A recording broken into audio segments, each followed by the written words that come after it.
the nature of the work. You've been always out there, but God willing, today we have you with us in the studios of Love 99.5, and trust me, I'm indeed grateful to have you. True, I'm also grateful and indeed happy to be here this morning. Good to hear that. Now, on Saturday during Newsfile, Kofi Bentel of Imani Africa had a few thoughts and ideas to share about our fight against Galamsey. To him, we're not serious about the fight. To him, we're just playing lip service in terms of fighting Galamsey. Take a listen to what he said on Saturday during Newsfile. We are not serious about Galamsey.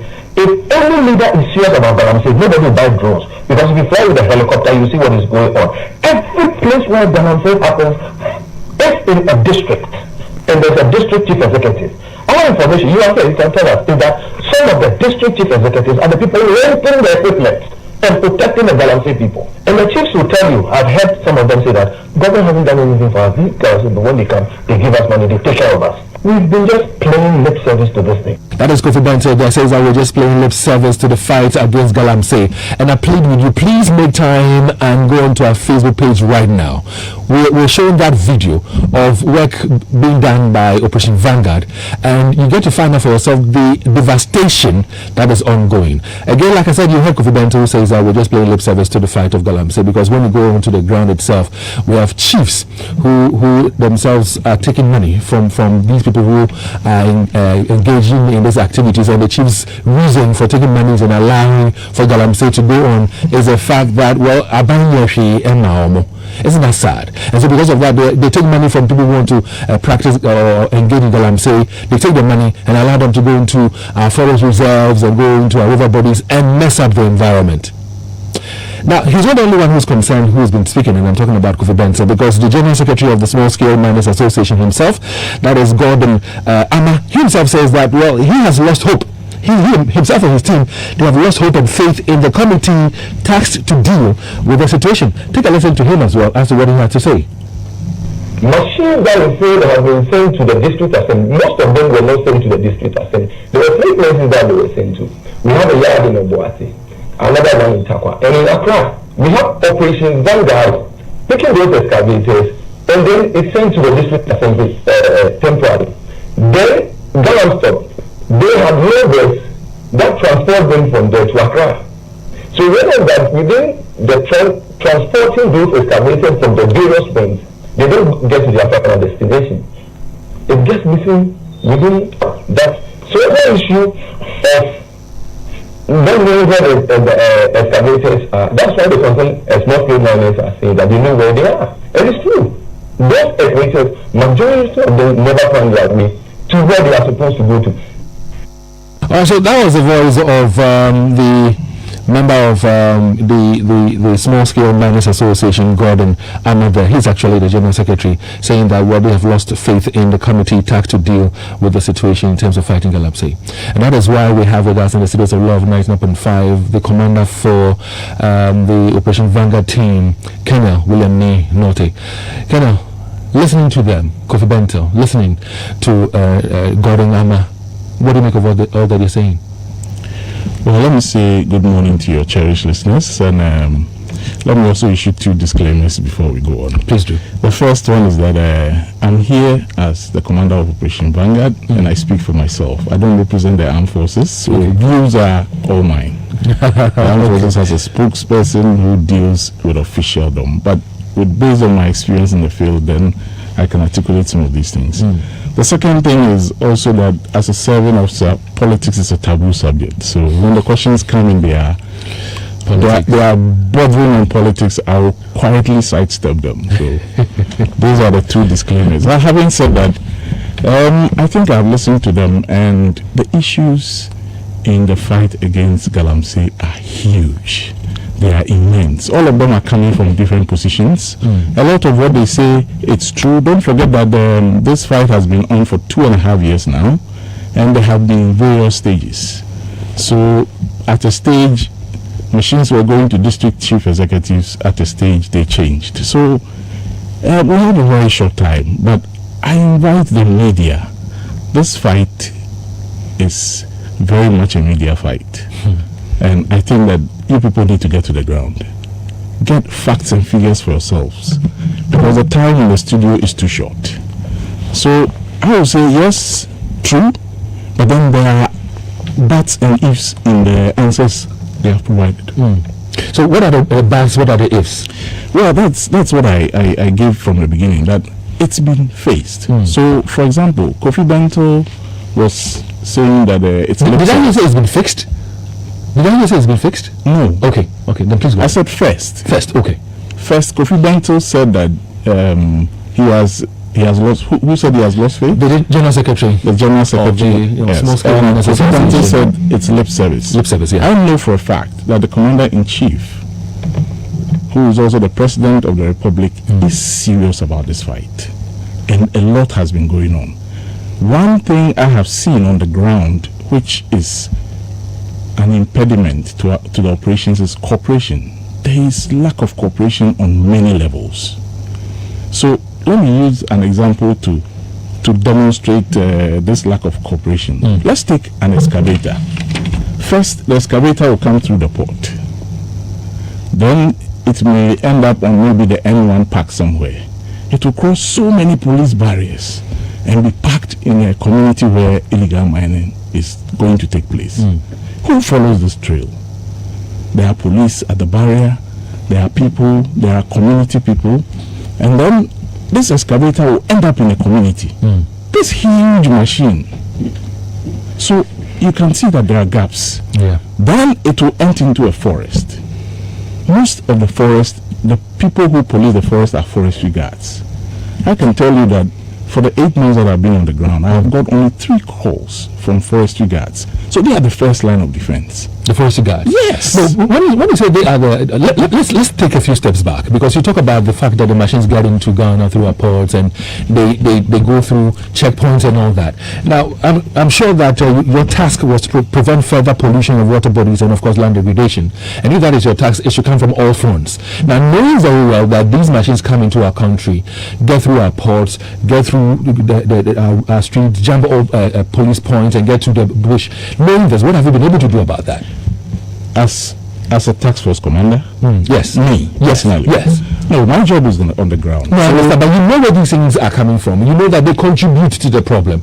And if we don't get them into our country, if we don't get them into, our villages, we will not be able to have them do the destruction that they're doing. So we should be able to tackle it from that angle as well. Don't you agree? I agree, and that's why I said the cooperation isn't solid. So what recommendations have you made based on this finding? What have you said? We need to work much closer than we're doing, and that is the key step. For example, if you want us to go back a little, I see this fight against illegal mining as a huge. It's like a cancer. It's like a malignant cancer, actually. And personally, I look at it from 4 levels. I am about the 4th. On the level at which we should tackle it. Now, the first one is the civil population. And when I talk about civil population, I mean all of us. Everybody has a role to play. And the reason why he said doesn't agree with him is one of the reasons why we're showing the video. It's on our Facebook page right now. We're showing it live. Watch that video. And if your heart is not broken, just drop a message there and tell me, David, my heart is not broken. I don't really care. If you watch that video and look at the level of devastation that is ongoing in our rural areas, to water bodies, to forest reserves, it will break your heart as a Ghanaian. And what disturbs me most is the fact that our chiefs are doing these things. They are taking money. Take a watch of that very video and drop comments there. Please go ahead, sir. So, if you break down the civil population, there are so many groups that come in. There are coalitions, there are people. But for me, one key area after civil population is the media. And Kanashibe articulated when he said, we took our eyes off the ball. When he was interviewed in the Joy FM studios. The media, the role of the media, I see it as more significant than mine. And why am I saying so? I go into the field to go and remove an excavator that has gotten there. And people who are doing illegal, why did they get there in the first place? Look at the layers where these things have to cross before they get there. And so if you are likening it to a cancer, if you know there are preventive measures, and you fail to adhere to them, and the cancer affects your body, a malignant cancer for that matter, and I am the surgeon, I tell you, you are quite late. And for malignant cancer, if you cut one side, and it grows from another side. And that is the kind of fight we are having on the ground. That is why it seems as if, okay, we have given up. Now, let's follow the facts, the figures, and the truth. We'll talk about the facts, the figures, and the truth. Okay. But what is being done to prevent these equipments to come into the country and to these areas? That is what I mean by cooperation. It has to be fought on different levels. Yes, but we need to have somebody who will say, listen, I am tackling this from this angle. The media will just come, see the devastation, and report it. But somebody's importing these things into these countries. Well, and we need to be able to do something so about it. let's go back to the chairman of the Interministerial Committee came and said the fight against illegal mining is on many different fronts. Operation Vanguard is just one of them. Various people are tackling it at various. You remember there was training for small scale miners, so it's all part of the intervention. There are so many.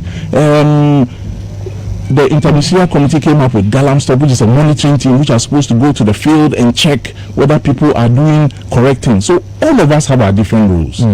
The coordination is what hasn't been solid, and the gaps in the coordination is what has been exploited by these illegal miners. So you're on the ground. Tell us, what is the picture like right now as we speak? Because we were told that we're winning the fight, water bodies are clear right now and all that. What is the situation like right now? Well, it's true. Don't forget that I said that this fight has been in phases. The first phase was a total ban, and that is where we started winning the fight. So nobody is supposed to go there. Whether you have license or you don't have license, the job was very easy. You go there, you grab anybody who was there. It's just an arrested straight. So it was a straight fight. Then in December, the fight was lifted, and so people were trained, they got license, and they went back. Are they doing the correct things? That's where the monitoring and evaluation comes in. Everybody needs to play a role. Those who need to intercept machines that are going, those who need to, everybody had to play his role so that our job will be easy in the field. But if all these things don't work, and the rate at which machines and human beings are going is faster than we can work, then naturally you see that the gains will not be seen. All the gains that we chalked, if any, during the past have all gone back to zero? It is going back. It's not yet reached the levels that we reached in 31st July, but it is going back, and we need to do something about it. We keep evolving, and illegal miners keep evolving. The levels at which they operate, you'll be amazed. As I speak to you today, in some of the communities where you have got foreign people backing them, there are young men with VHF handheld sets, this Motorola sets. They are at road junctions. As soon as our patrol come, they communicate many kilometers away. So we gather information, we go there, we know they are there, you reach there and there's nobody. They have been able to move things away. That's why I said the first line is the people. We need to change mindsets. How do we change this mindset? Because again, we have leaders in terms of the chiefs, we have leaders in terms of the DCEs, and unfortunately we're being told that the chiefs themselves are involved, some of the DCEs themselves are involved. So if we talk about changing mindset, how do we do that? Well, when it comes to pointing fingers, I always say media, get on the ground, get the facts, get names, name and shame, and that is not being done enough. But when you talk about mindsets, how much is, let's say, information services getting into these communities to explain to them? And these communities are not small. We're talking about 119 constituencies and as much as over 3,000 communities. If my small force of 500 men gets to one particular community, by the time we will go through all the 3,000 communities, that first point, we are already way back our 3-4 months. You know what has happened to where you went through. So if we don't have a concerted effort, all our effort will be dissipated. And as I said, when we start touching on facts and figures, you will see that we are doing what we are mandated to do, and we are doing it very well. Let's focus a little bit on the month that has just passed, January. Okay. In January, we have arrested 4 excavators, full excavators that have been packed, 12 vehicles. And if you come to the camp to see the vehicle, there is Lexus, there is Dodge Ram. So it's not easy. What some of these Galamsey people say is, it's like cocaine. When you dig the ground and find your first gold, you don't know how to stop. So it is not an easy fight that we are fighting. And many excavator parts, because now, in the past, when we are able to just move excavators, now the people have gone sophisticated. They make sure that they disable the excavator before you get there. So when you get there, you can't move it. And then we started moving parts so that they cannot use it. When they come back, they bring experts to reconnect the systems directly and move it. So as we are evolving, they are evolving. But you say they are ahead of you. Well, law enforcement will always chase crime, and it's a fact. So every time we need to evolve. Do you engage with the chiefs? Do you engage with the DCUs on the ground? Do you tell them why you need your support, why they need to engage with their people to not to go into some of these activities? We do. For example, I ask myself that why have we not criminalized some of these things, or why have we not put a burden of responsibility on these leaders and say, if your community is reported not to following the laid down procedures, then we will take you, the assembly chief or whatever, to task. Why have we not done that? I don't know. So, well, my role is to get on the ground and remove these things. And if I tell you the amount of things we have removed, and still it is coming. I talk about excavators. Let's talk about these dredgers called shamfans. And I'm told that they are even causing more harm for me than the excavators. For me, they are more dangerous because that is where the water bodies are affected the most. As I speak to you, we have removed close to 11,000 of them. Now, and as we remove, every day we see containers bringing new ones. And now we go to the sites and there are new machines. So you are removing, they are bringing. And that's why I talk about the coordination. We need to look at all the loops and gaps in this and cut them. Otherwise, we'll only be pointing blame. And it's very easy to give a dog a bad name and hang it. Vanguard has done this, Vanguard has done that. And a lot of the time, when you go down and investigate, and as I'm telling you now, investigations have formed almost a core part of what I do on a daily, because the allegations are many. I'm doing investigations on daily, weekly basis. When you arrest these equipments or machines, let's say the excavators and all that, and they are supposed to be moved away from the forest area where they are mining, what's the procedure like? What's the protocol? Because we're told that these machines that have been arrested, they get missing. These are big, large equipments. How do they get missing? How come they don't get to the end of the destinations where they're supposed to be? Well, as I told you, when it comes to political issues, I'll sidestep them. Who said missing? I don't know. What we do as a task force, as I speak, we arrest, we document, and then we hand over to a team that picks them. And we have records of everything. What team is that? It used to be, they come from the interministerial committee. So they come, when we arrest, we call them, they arrange for their low bed and everything, and they move it away. That is what we have been doing.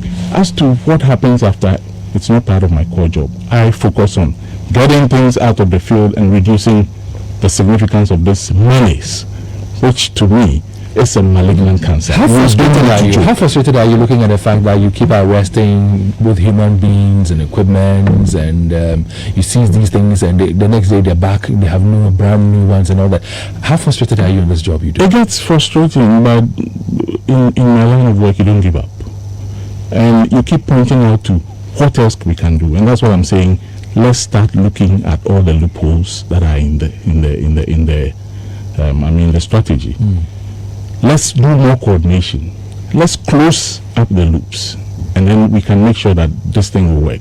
But if the people will win the hearts and minds of the people, this fight will be a very easy fight. And that's one of the reasons why we're having this conversation, and again, one of the reasons why I want you to watch that video as we stream live on Facebook this very morning. Watch that video and drop comments and drop questions below them. That's a live feed, and let's see what you make of what you would see in that very video.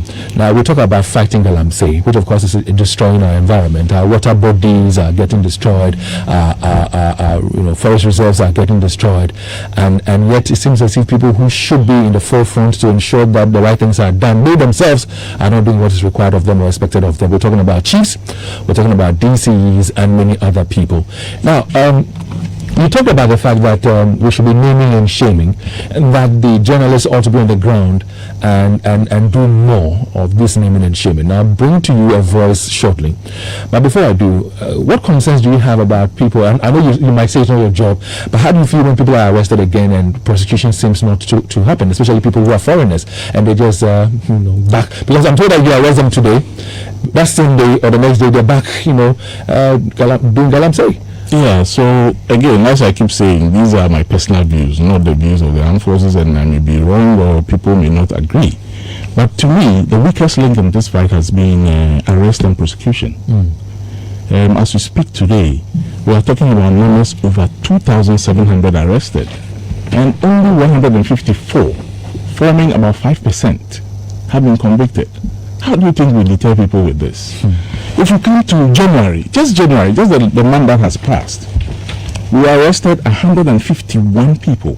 All Ghanaians? No, 117 Ghanaians and 34 foreigners. As we speak, not a single one is before the court. The police are doing in investigation. They are in various stages of investigation. So, and most of them have been granted bail. So where do you think they go next? There are times when you have arrested somebody, he has been put before court, he has been granted bail, and you arrest him again in the field. So that has been one of the weaknesses, and we need to do something about it. I proposed way back in October that we need a fast track system to handle these things, because we are very clear. The laws are very clear. Don't forget that the president came out with Act 900, which is a modification of the Primary Act, which is Act 703. And the minimum punishment for illegal mining was 15 years. Do your checks. Who has even been given 10 years service? I don't know. I may be wrong, but check. Since November up till now, people have been put before court. What has happened? I don't know. So we need to, and these are what I mean by coordination, and closing in all the loopholes and making sure that we are tight on this thing. Because the numbers are there. What you see in this video, it pales out in comparison when you get to the ground. When you get to the ground, you weep. And that's why I urge you to come to the ground. Come, let's embed you in our patrols. Let's see what we do. Well, one of our team members, I know you know him very well, Erastus Asarodonko, has been a part of this team, giving us information, getting names of people, has told us where excavators are missing to and stuff like that. They end up in private properties or private hands and all that. That's why I will agree with Kofi Benson when he says, for example, that we're just playing lip service with this whole fight. But let's talk about logistics. Are you well equipped in fighting this? Because again, when you listen to Kofi Benson, he says you don't need drones. Now, I know that you have drones. Have they really helped in your work? He says we need helicopters. Would that do a better job? What do you make of equipment and logistics in terms of the job you do? Well, logistics can never be enough. But, when people talk about no need for drones, the thing is, helicopters can be way more expensive.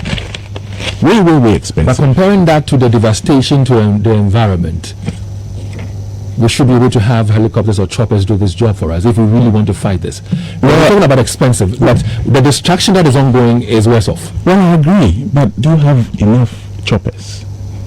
Or if you look at prices, let's just do a little bit of, for example, this may not be very accurate factors, but you're looking at a chopper of about 60 million, and you can get a high military grade drone of about maybe 2.5 million. Now you do the math. And a drone that has endurance, that can go. What we have is just commercial drones, but they have been very significant in our fight. But if we should be able to get choppers, they would help you more than the drones are. Of course, but I will not even start pitching up. I know we have so many things. I mean, you can't just start saying that buy choppers for the fight against illegal mining. It takes the process alone. That you can get a drone quicker, the military grade drone that you can put out there, and it's covering the entire water body of, let's say, the Pra in about 5 hours, and gives you real-time image.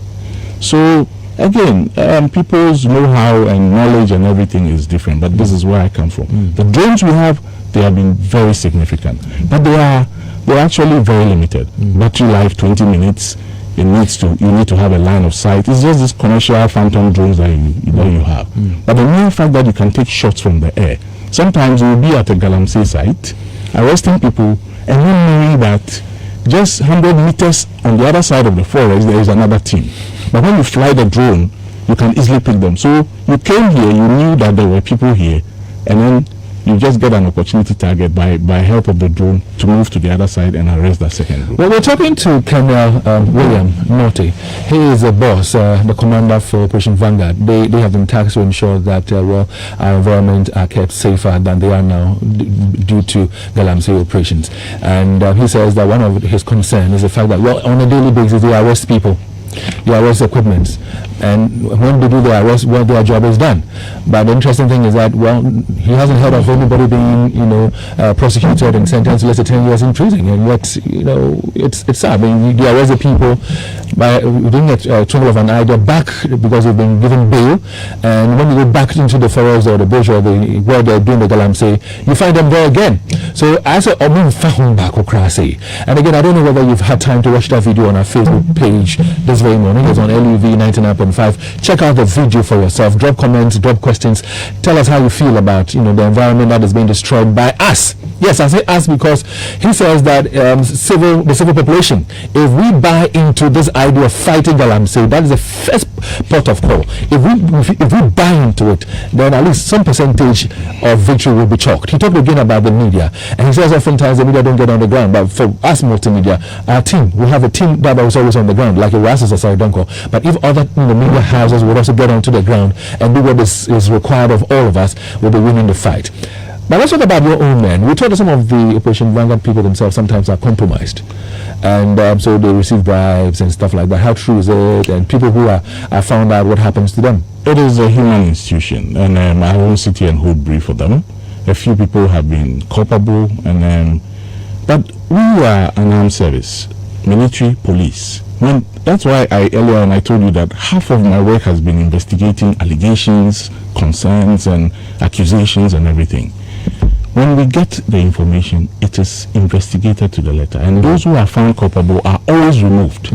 I have had, since I came in, officers, men, police, a number of people have been removed. But once they've taken bribe, it's wrong. Are they prosecuted in any way? Yes. They face serious discipline. We, apart from the normal law, we have our military law, and then the police have the administrative procedures. These are more stringent than the normal civil code of that we have. So the military go through that a lot. Now, a lot of what you hear is allegations. Have you seen the uniform I'm wearing? How do you compare it to the shade of camouflage on my back there? What is the difference? Do you? Well, I don't see much. This one is a military uniform. This one is. I think that is Operation Vanguard attire or something. Good. So there is clear distinction. The military hierarchy saw it necessary to give Operation Vanguard a unique uniform. So we are the only people who wear this. A lot of the times, I have followed a lot of these allegations, and they are not from Vanguard. And I have a lot of reports and other few here that I'll show you. The very one example that comes to mind, which is very current and so people can relate to, is the one that came on the news about one government official going into the forest and finding some people saying they are military people and everything. So those things end up on my desk, and I have to investigate and write a report. And that particular incident, it wasn't Vanguard personnel. So many other incidents show that these are not Vanguard personnel. But of course, some Vanguard personnel have been culpable, and when it comes to light, we investigate and we deal with them. As I speak now, there are people who are going to face court martial, and court martial is no mean business. So in your business, to ensure that we do away with galamsey, you're arresting human beings, you're seizing equipment, you're destroying some of them and all that. Do you also get to see some of the gold? You don't usually find gold. You find materials like rock-bearing gold or something they call black, which is commonly in the galamsey field. That is about the last two processes before you actually get a gold. Those are the things we So this information that says that, for example, yesterday we were reliably informed that some of your men went to a site at Amenfi, that's west precisely at Adase, and your men went with Operation Vanguard vehicle with registration number GA4922GH and GP4823GH, and we understand that they found or came across some sizable amount of gold and diesel. Is that true? And what did you do with it? Well, this hasn't come to my attention, so possibly if it was yesterday, then the report will end up on my desk today, and so when I go, I'll attend to it. And usually all these things, they report them in their patrol report. We take custody of these things. They are kept, they are properly documented. Yes, and so I hear you. That's all right. So at this point in time, I want to take a listen. Yourself, me, and our listeners, take a listen to this audio, and we'll talk about it.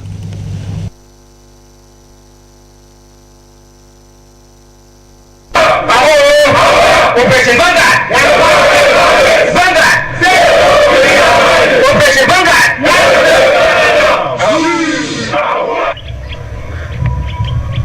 For the past 2 years, Operation Vanguard has been working hard to eliminate the incidents of illegal mining, popularly known as Galamsey.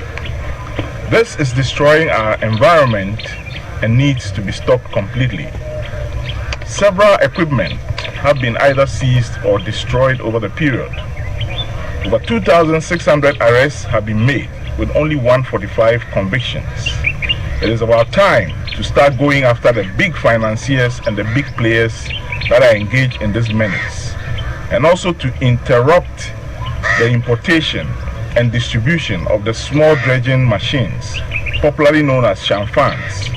These are used widely to destroy our water bodies, and we need to take actions as soon as possible. As we speak, over 10,800 of them have been destroyed by our activities. However, still more and more are coming in. The question is, who is benefiting from this? We need to take a serious look at this.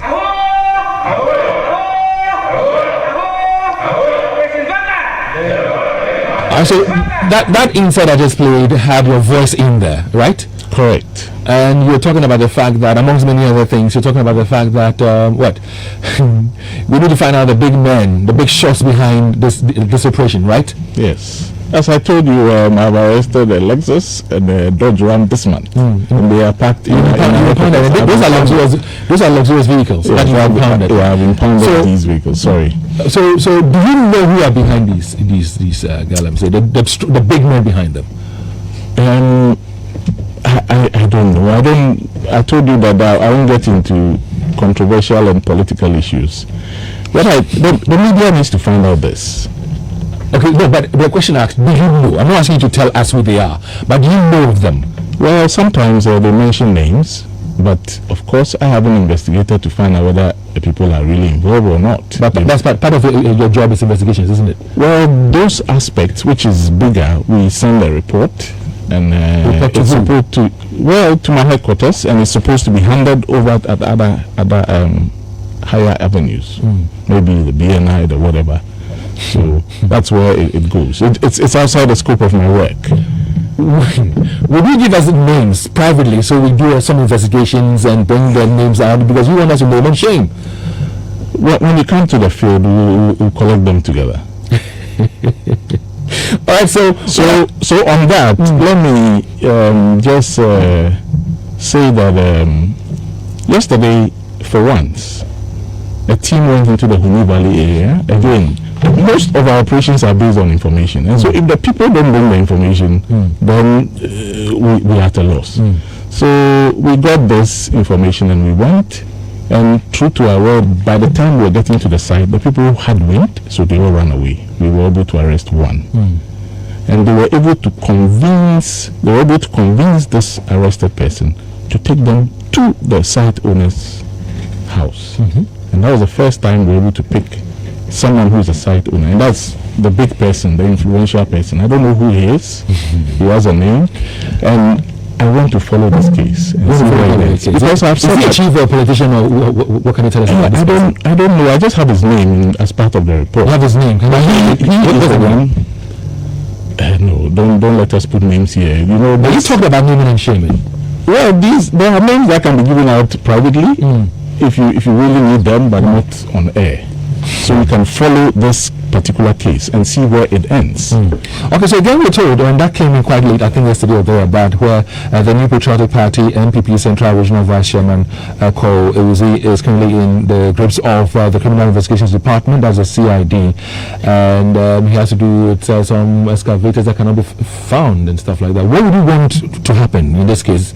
Because we're talking about people who are arrested and nothing really much comes out of it. What would you want or expect to happen? Well, I believe the law should follow its course. If investigations prove that he's culpable, then, I mean, as I sit here, because we've arrested so many people, according to you, who indeed, are culpable and they've not been sentenced. So we need to fix them, and those are the gaps. It's, as I said, it's very easy to say Vanguard has failed or Vanguard is failing and everything. Vanguard is about tier 4 on the scale of things that need to happen for this illegal mining to finish. So when we are looking at those ones, we need to look at all of them. So arrest and prosecution is key. I agree. Arrest and prosecution is key. Well, Nana just also will be doing us the honors by reading some of your comments on Facebook. I'm told there's a few that we shall be sharing. Nana, do you have any comments on Facebook that you can share? Yes, David, on Facebook, I have a few comments here. This one is from Vicky Akuetteh. He says, please tell the commander to go further to ensure their work is not in vain. If they leave things to the politicians, they'll just be... The chief, let me tell you the truth. These Galamsey people will come with concessions in their hands, and this concession has been issued to them from Accra.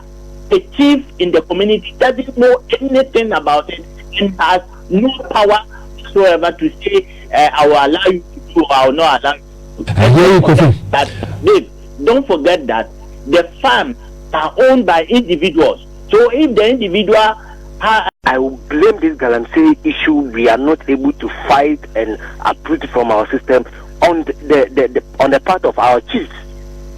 I'll blame it on them, Dave. You are the custodian of this land.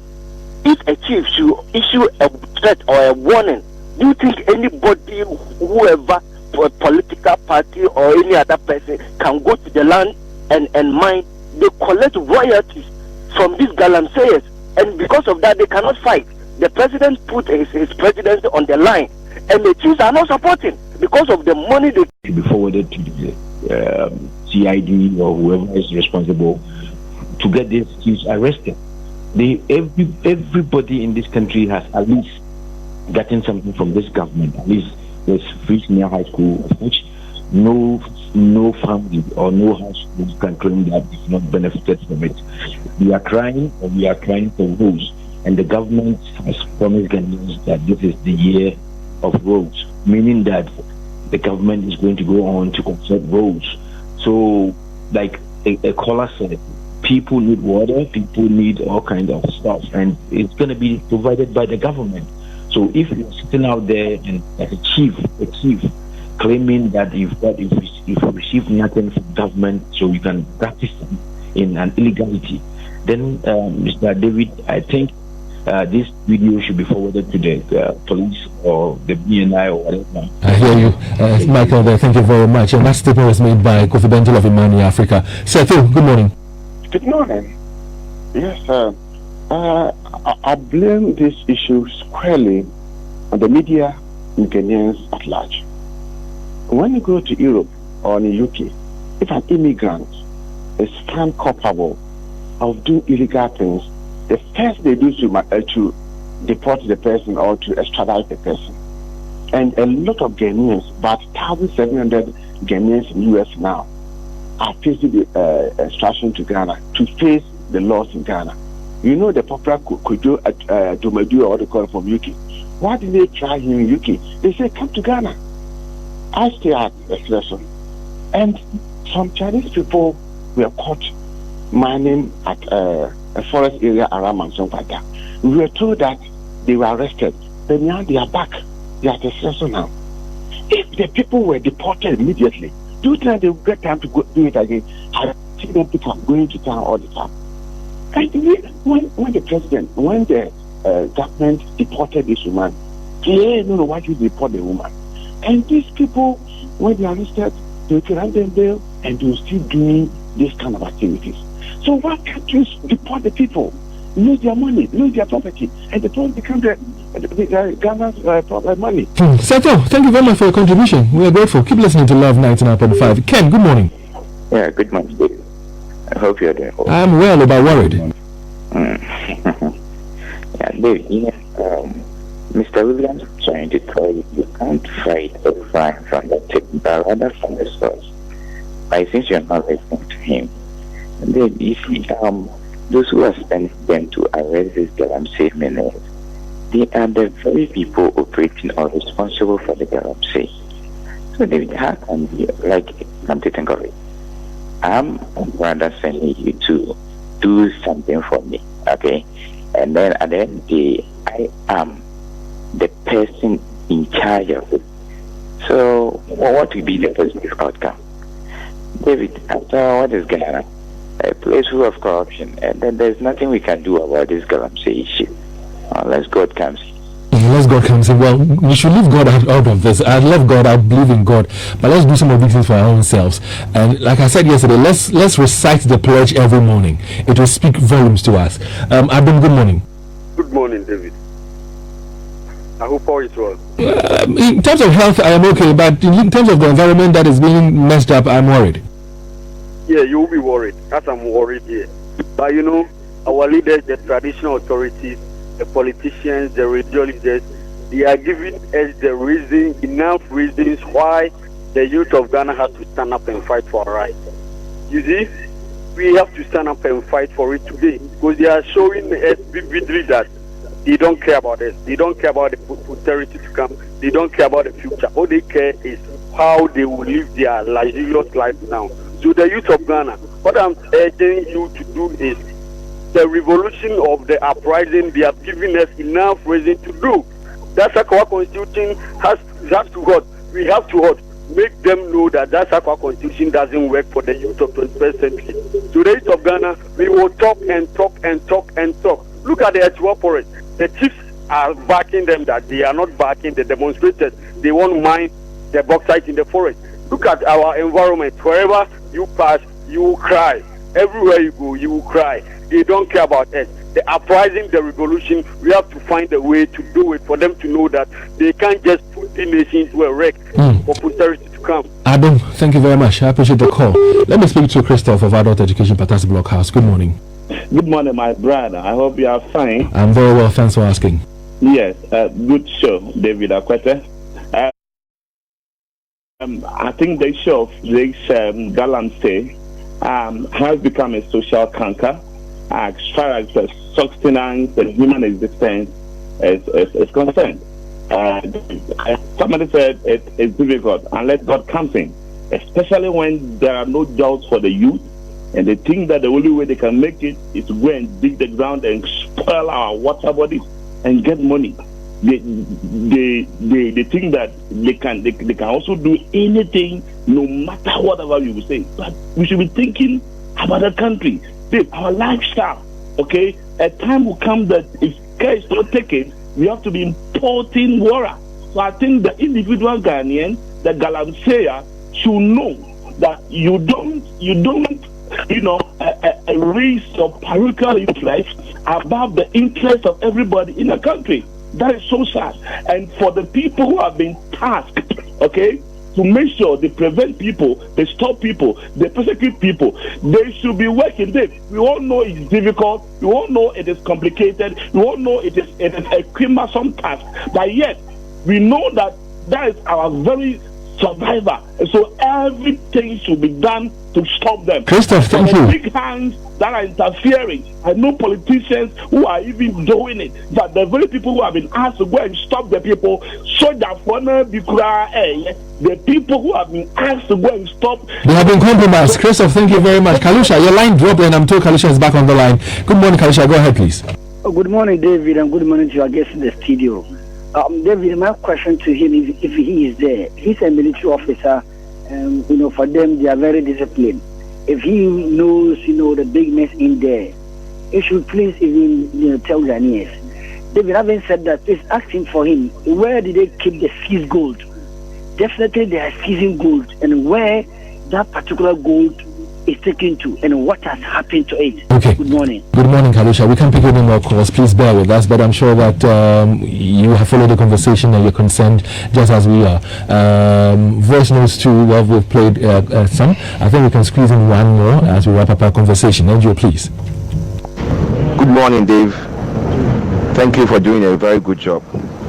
So this problem must be tackled from the head. As the saying goes, when you cut the head of the snake, the rest is just a rope. So who are the big men and women in this country behind this menace?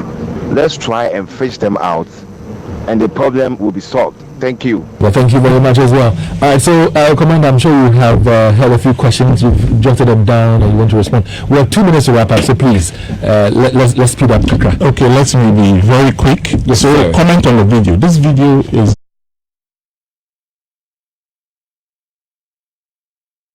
waited. It's September. And I can tell you that from September to now, what you are seeing is getting to double.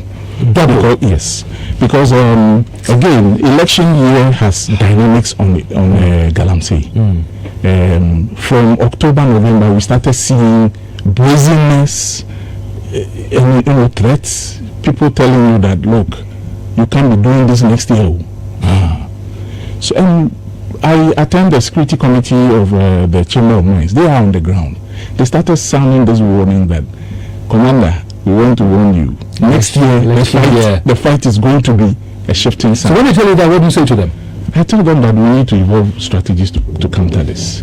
So the video you see, if you are shocked, it's getting to twice what you are seeing. Okay.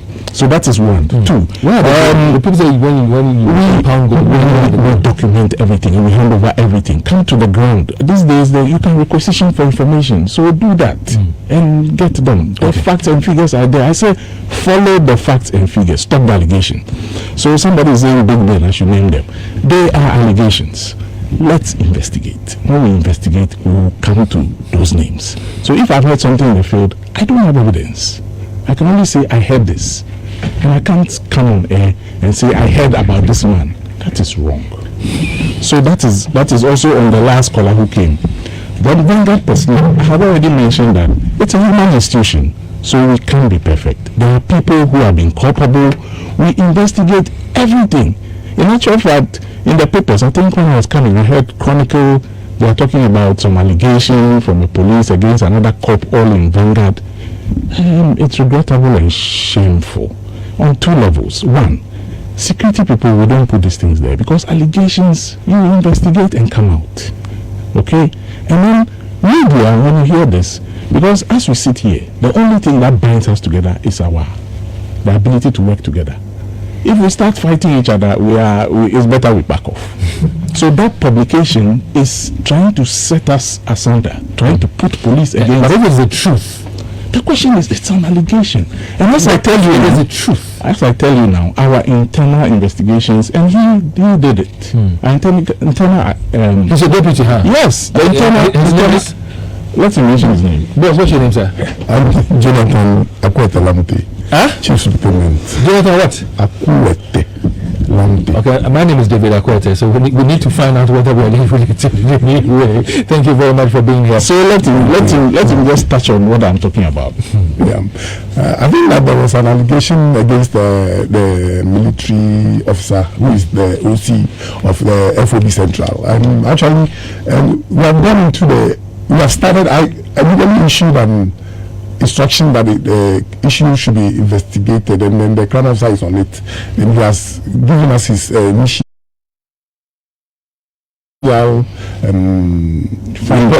report, and then it's like it's an allegation. As at now, it's still an allegation. If we keep going like this, it's an allegation, it's an allegation, it's an allegation, we'll never get anywhere. Well, let me tell you from here that we get to the bottom. So we have done ours, we've got findings, and it doesn't stop there. As I speak to you now, the military police are on the ground. They will do a thorough work, and so we don't joke with these things. Then let me just try and finish. Somebody said I'm blaming police at barrier. Contrary to that, I don't blame anybody. I rather said that they could help us. Remember, I mentioned that in terms of cooperation and coordination. All of us. They could help with information. Okay, an excavator has passed and is going this way. We need, because prevention is what we need to do. Commander, I wish we could go on and on, but time is not on our side, so forgive me. The last point, somebody said deport them. And I think I've sent you something. Yes, we arrested Chinese. They deported them when they come back. On September 19th, and we rearrested them again in the same area in November 24th. And so they deported and they come back into the country. Deport and they come back. Well, thank you very much, Kenya. We need the fight on many levels. I tell you, what we are experiencing, if we don't take this at the very highest level, and when you have a cancer, you need to uproot it.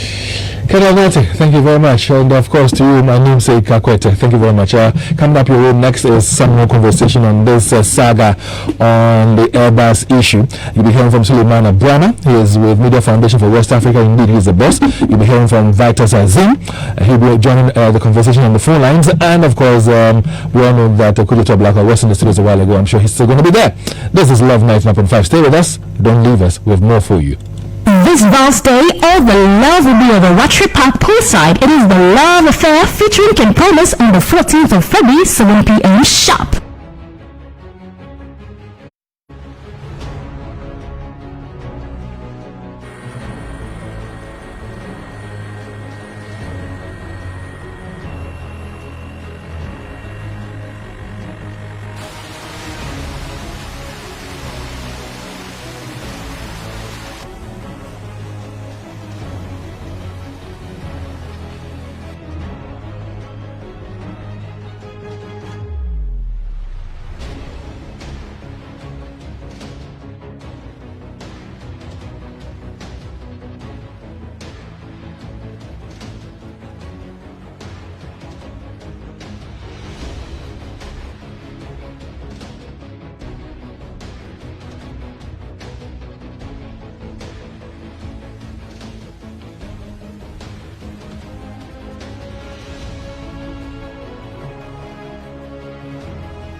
Operation Vanguard! Vanguard! Operation Vanguard.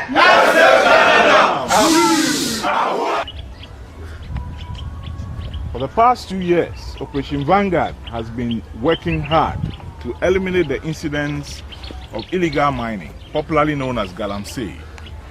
This is destroying our environment and needs to be stopped completely. Several equipment have been either seized or destroyed over the period. Over 2,600 arrests have been made with only 145 convictions.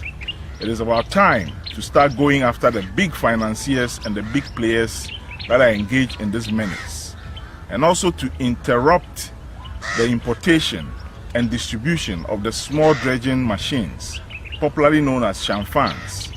These are used widely to destroy our water bodies, and we need to take actions as soon as possible. As we speak, over 10,800 of them have been destroyed by our activities. However, still more and more are coming in. The question is, who is benefiting from this? We need to take a serious look at this.